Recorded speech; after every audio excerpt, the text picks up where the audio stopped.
আসসালামু আলাইকুম প্রিয় দর্শক, welcome back to my channel Food Files by Munmun. আজকে ঘন মসুর ডাল রান্নার খুব সহজ একটা রেসিপি শেয়ার করছি। প্রতিটি বাড়িতেই ডাল কম বেশি রান্না করা হয়ে থাকে, তবে আজকে ডালের খুব মজার একটা রেসিপি আপনাদের সাথে শেয়ার করছি। চলুন দেখে নেই। আমি আজকে হাফ কাপ পরিমাণ মসুর ডাল রান্না করব। হাফ কাপ পরিমাণ মসুর ডাল আমি প্রথমে বেশ ভালোভাবে ধুয়ে নেব। 4 থেকে 5 বার পানি বদলে ডালগুলোকে বেশ ভালোভাবে ধুয়ে নিতে হবে। এরপর এই ডাল আমি 20 মিনিটের জন্য ভিজিয়ে রাখবো। প্রায় 20 মিনিট পর চুলা একটা প্যান বসিয়ে দিলাম। প্যানে দিয়ে দিচ্ছি প্রায় 3 টেবিল চামচ পরিমাণ সয়াবিন তেল।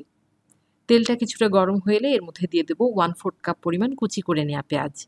পেঁয়াজটাকে ভেজে বাদামি করতে হবে না, তবে কিছুটা নরম করে নেব। পেঁয়াজটা প্রায় 2 থেকে 3 মিনিট ভেজে নরম করে নেওয়ার পর আমি এর মধ্যে দিয়ে দেব 1 চা চামচ পরিমাণ আদা বাটা এবং 1 চা চামচ পরিমাণ রসুন বাটা। আদা রসুন দিয়ে আদা রসুনগুলোকেও একটু ভালোভাবে ভুনে নিতে হবে।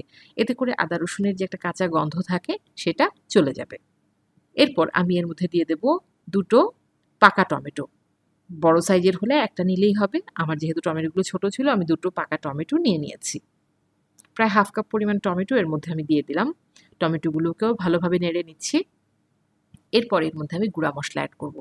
গুঁড়া মশলার মধ্যে দিচ্ছি হাফ চা চামচ পরিমাণ হলুদের গুঁড়া, হাফ চা চামচ পরিমাণ দিয়ে দেব লাল মরিচের গুঁড়া, 1 চা চামচ পরিমাণ দেব ধনিয়ার গুঁড়া এবং স্বাদ অনুযায়ী লবণ। আমি এখানে 1 চা চামচ পরিমাণ লবণ ব্যবহার করছি, তবে যদি লাগে পরবর্তীতে আরও কিছুটা লবণ অ্যাড করে নেব। এবার এই মশলাগুলোকে বেশ ভালোভাবে ভুনে নিতে হবে। প্রায় 2 থেকে 3 মিনিট একটু ভুনে নিচ্ছি। এরপর ভিজিয়ে রাখা মসুর ডাল আমি এর মধ্যে দিয়ে দেব। ভিজিয়ে রাখা মসুর ডাল এই মশলায় দিয়ে আমি ডালগুলোকেও বেশ ভালোভাবে কিছুক্ষণ ভুনে নেব। প্রায় 4 থেকে 5 মিনিট ডালগুলোকে মশলার সাথে বেশ ভালোভাবে ভুনে নিতে হবে। ডাল আমরা অনেকেই অনেকভাবে রান্না করে থাকি, তবে এভাবে রান্না করে দেখবেন, খেতে কিন্তু ভীষণ মজা লাগে। ডালগুলো যখন বেশ ভালোভাবে কষানো হয়ে গেল, এরপর আমি এর মধ্যে দিয়ে দেব প্রায় 5 কাপ পরিমাণ পানি। তবে আপনারা যদি পাতলা ডাল রান্না করতে চান, সেই ক্ষেত্রে পানির পরিমাণ আরেকটু বাড়িয়ে দেবেন। এবার অপেক্ষা করব ডালটা পুরোপুরি সেদ্ধ হয়ে যাওয়া পর্যন্ত।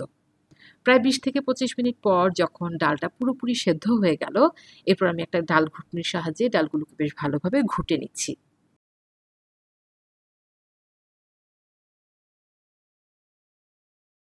ডাল ঘোটা হয়ে গেছে। এবার আমি এর মধ্যে বাগার দিব। বাগারের জন্য আমি একটা কড়াই বসিয়ে দিয়েছি চুলায়। এরপর এর মধ্যে আমি দিয়ে দেব প্রায় 2 থেকে 3 টেবিল চামচ পরিমাণ সয়াবিন তেল। তেলটা কিছুটা গরম হয়ে এলে দিয়ে দেব 2 টেবিল চামচ পরিমাণ কুচি করে নেওয়া রসুন এবং 1 টেবিল চামচ পরিমাণ কুচি করে নেওয়া পেঁয়াজ। সেই সাথে 2টো শুকনো মরিচ দিয়ে দেব।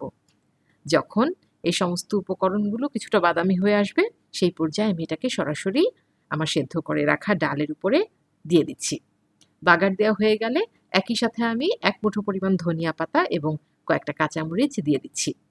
প্রিয় দর্শক, আর 1 মিনিট জাল করে নিলেই কিন্তু তৈরি হয়ে যাবে দারুণ সুস্বাদু ঘন মসুর ডাল। এভাবে ডাল রান্না করে খেয়ে দেখবেন, খেতে অমৃত লাগবে। ডালটা খেতে এতটা মজার হয়ে থাকে, 1 প্লেট ভাত শুধু আপনি ডাল দিয়েই খেয়ে শেষ করে নিতে পারবেন। ডালটা আমার হয়ে গেলে চুলাটা বন্ধ করে আমি এটাকে একটা সার্ভিং ডিশে নিয়ে নিচ্ছি। প্রিয় দর্শক, তৈরি হয়ে গেল দারুণ সুস্বাদু ঘন মসুর ডাল। আশা করছি আজকের এই সহজ রেসিপি আপনাদের ভালো লেগেছে। পরবর্তীতে নতুন নতুন রেসিপি পেতে আমার চ্যানেলটি অবশ্যই সাবস্ক্রাইব করবেন। আজ তাহলে এই পর্যন্তই। সবাই ভালো থাকুন, সুস্থ থাকুন। আল্লাহ হাফেজ।